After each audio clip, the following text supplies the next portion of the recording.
the transcript, and we have not seen that transcript. It's still classified, and I'm wondering why not. You said that's a game changer, that one transcript. It certainly has the potential to be. Why you haven't seen it yet, I am lost. I am clueless. It is not that level of classification that's going to impact relationships with our allies. It goes to a fundamental precept we have in this country that when there is exculpatory information tending to show a person did not commit a crime, that information is every bit as important as any inculpatory. So the transcripts are important for two reasons. Number one, to buttress that fundamental precept, but also think about all the questions you and your viewers have. Maria, when did the investigation begin? The FBI and the DOJ said it was never intended to investigate the Trump campaign, just Russia. Okay, great. Show us the transcripts. Show us what questions you coached the informants or the cooperating witnesses to ask of the Trump campaign officials. If it's not about the campaign, then you win. You're right.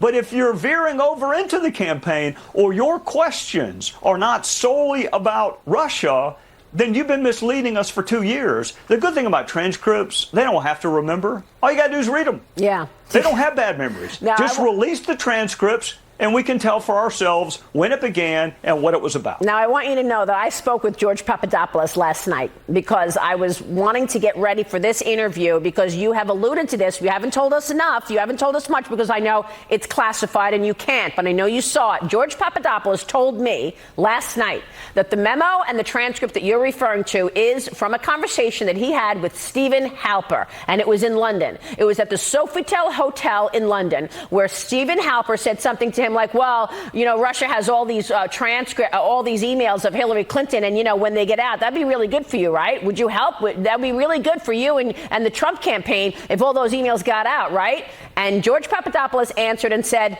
that's crazy. Are you kidding me? That would be treason. People get hanged for stuff like that. I would never do something like that. That is the transcript that George Papadopoulos told me is still classified. Now, I know you can't admit if that's it or not, but let me just say, if that is basically the conversation, that should have been given to the FISA court, right? That should have made public to at least show us that George Papadopoulos had that question asked of him, and he said, are you nuts? That's treason.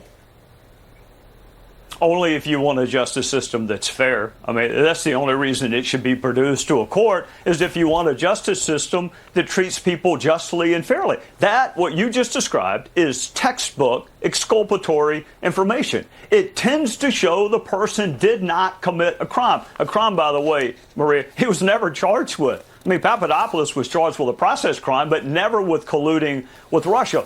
But it also speaks to what the FBI and the department were doing back in 2016. Was their target Russia or was their target the Trump campaign? We're not going to know until you make the transcripts public. The one you referenced is a single transcript.